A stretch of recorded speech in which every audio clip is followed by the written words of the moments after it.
Good evening. An improved pay offer, averaging 7.5%, is being made to NHS workers. It means ambulance staff are suspending strikes planned for next week. The Health Secretary says it's the best and final offer, but unions warn they could resume industrial action if members reject the deal. Well, our political editor Colin Mackay has the details, so Colin, tell us more.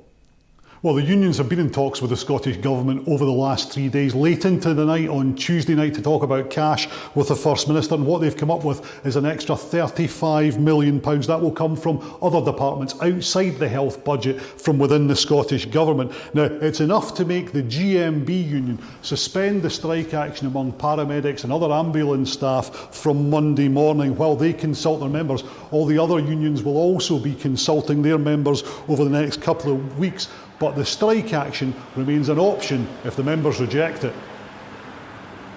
They are feeling undervalued by the Scottish Government. This offer by no means is fait accompli. Our members will decide whether it's a good offer or not. But I wouldn't, if I was Scottish Government, I wouldn't be relying on an acceptance of this offer. This is the best offer that we can get through negotiation with the Scottish Government. We have been negotiating long and hard for a few months now, and I think that we have reached the point where the Scottish Government do not have any more money to put in without taking serious money out of budgets. I'm really grateful to the GMB for, again, that constructive engagement that they've had. So I note that they'll be suspending strike action. I note that Unite are also suspending their industrial action. And my understanding is that Unison are putting the offer to their members with a recommendation to accept. So now it is over to the members. I know trade unions are democratic organisations, but I hope every single member will look at the detail of this deal and see that as a record uplift which will retain their status as the best paid NHS staff anywhere in these islands.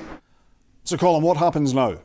Well, the Royal College of Nursing will put this to their board next week, then they will put it to members just as all the other unions will. But most of this extra cash announced today is for qualified staff, nurses, paramedics, midwives, people like that. The grades 1 to 4, the support staff like porters, they'll get the £2,205 flat rate that we knew about, but this extra cash means that some senior nurses, for example, could get up to £2,750 more. Those earning more than £60,000 will be back to that £2,205 flat rate. The Health Secretary, Humza Yousaf, says that this means staff in Scotland will be paid up to £2,830 more than the equivalent staff in England. The unions point out that this is still below inflation, and it's going to be up to their members to decide whether to accept or reject it.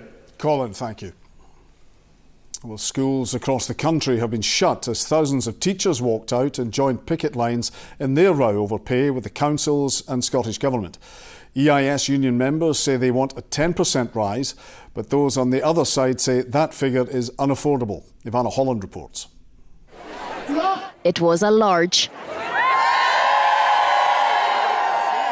and loud crowd in front of Holyrood today, with frustration in abundance. I've been teaching for 30 years and I feel like it's one of the worst times it's ever been. There's a lot of support. I've even had a pupil show up here with his family. The point is, none of us want a pay rise that is actually a pay cut, and that it's just as simple as that. Well, it's almost a jovial atmosphere here at Holyrood, and the teachers have really turned out in numbers. But their message is serious, and they don't want to take anything less than 10%. They have offered other public sector workers higher. So why not us? What does that say about what they feel about education? What does it say about what they feel about teachers? Today's scenes are reminiscent of those nearly 40 years ago across Scotland in the last teacher strike, with similar arguments.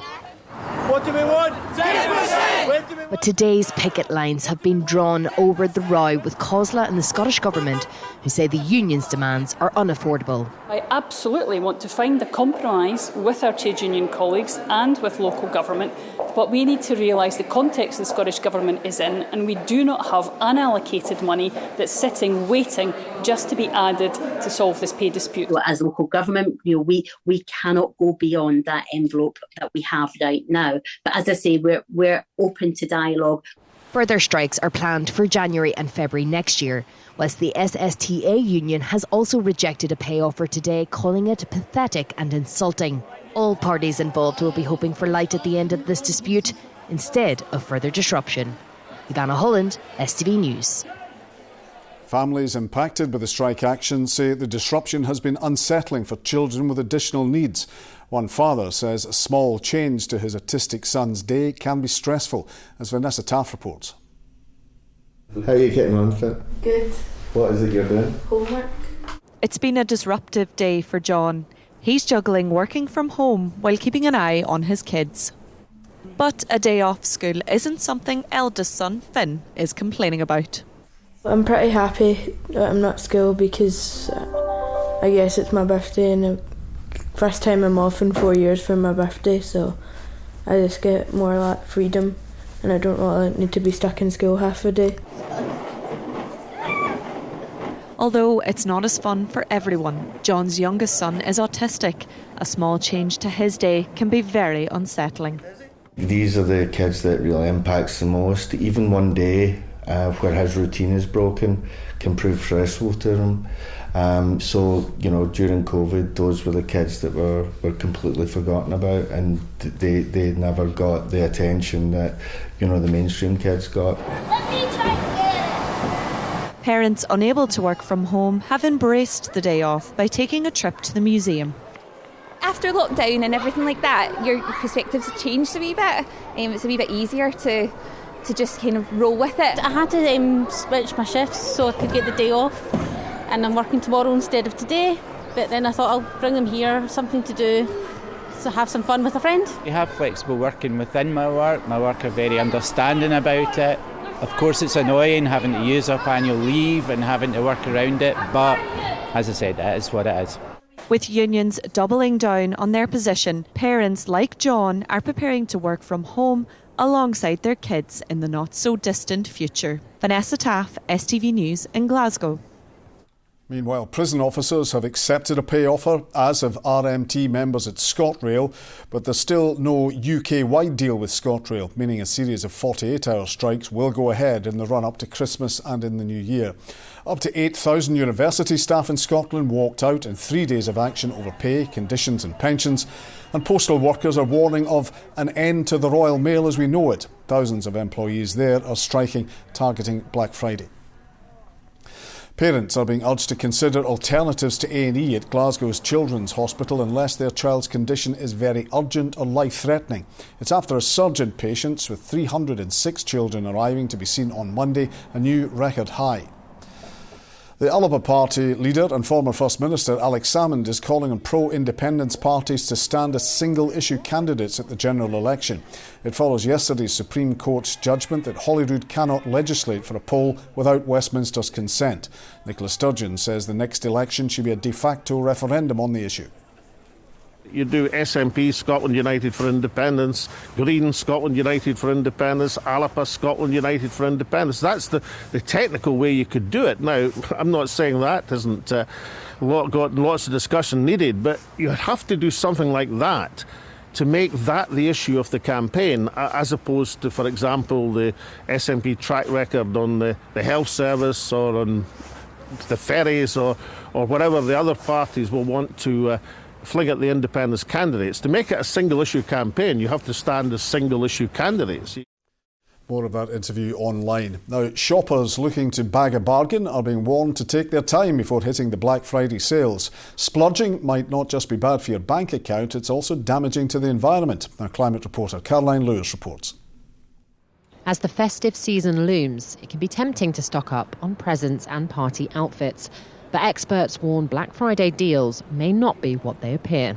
We know that over the last few years, 98% of the products which are normally advertised as having lowered prices over Black Friday had lower prices earlier in the year and indeed after Black Friday before Christmas. So it might be the case where consumers aren't actually getting a great deal. But buying lots this Black Friday isn't just bad for your bank account. About 80% of Scotland's carbon footprint comes from our consumption of resources, and a lot of that is from the products that we buy and just use once and discard. So Black Friday can be a bit of a driver of us buying things that we didn't really intend to buy. So there's a lot of, if a product's on sale that you were thinking of getting anyway, that's great, you can get a saving, but we can end up buying things that we didn't really want and actually are not going to go on to be used, which is massively contributing to Scotland's carbon footprint. And one of the major contributors is clothes.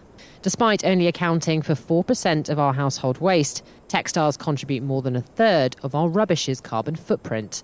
And if you decide to buy lots and return later, well, those items may not end up where you think. More of us turned to online shopping during the pandemic, but about 30% of all the things we buy online ends up getting sent back. And those returns are costly to process for retailers. So instead of reselling them, they end up binning them. And lots of perfectly good new clothes end up in landfill. In fact, it's thought as much as 50% of all returned clothes end up as waste.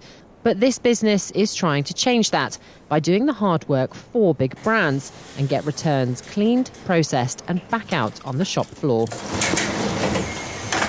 Our goals and ambitions are around realising a just transition for the fashion industry, and that includes extending the life cycle of garments because we know the fashion industry gets a really bad reputation for the damage it does to the environment. So while Black Friday may help you bag a bargain, it's worth taking a moment to consider whether the knockdown price is really worth it.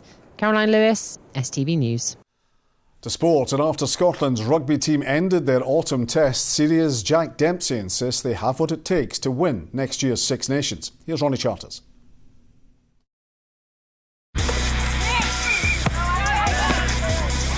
Get your fill of the action.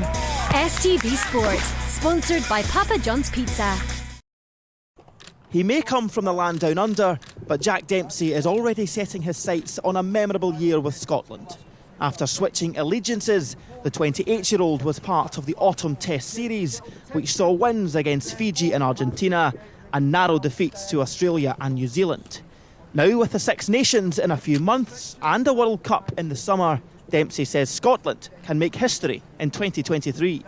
From a Scotland fan base point of view, it should be very exciting. I mean, the talent's definitely there, the depth is there.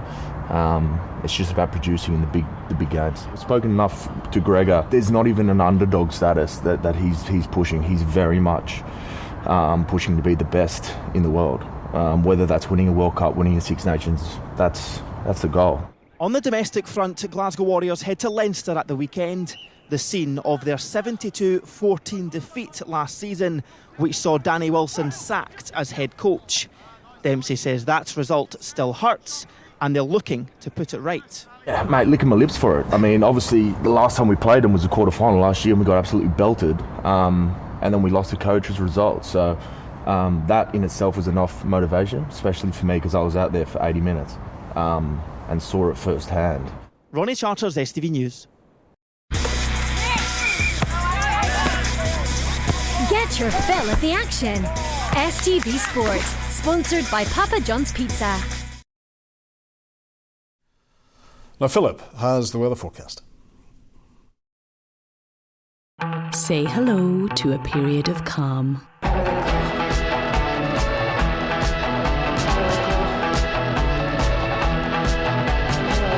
TUI sponsors STV Weather. Well, as we head through the rest of this evening and overnight, today's band of rain has now cleared north and eastwards. That is closely followed by this occluded front that's moving in from the west, and that's bringing with it another band of showers. They will be quite heavy at times and also wintry on higher ground. Temperature-wise, though, not quite as cold as last night, sitting at around 2 or 3 degrees Celsius. Now, looking ahead to tomorrow, the winds will still be quite a feature. A breezy day across the whole of the country. We've got further showers spreading in across western parts, and again, these will be quite heavy. Further south, though, from the central belt southwards, a drier day to come. The best chance of any drier or brighter conditions, with temperatures reaching highs of 11 degrees Celsius, just slightly above average for the time of year. Looking ahead to Saturday now, and unfortunately things turn a bit more unsettled. We've got this slow-moving cold front moving in from the west. That's bringing with it thicker cloud, a band of persistent rain. Further east, a drier day with brighter conditions and highs of 12. Bye-bye. TUI sponsors STV Weather.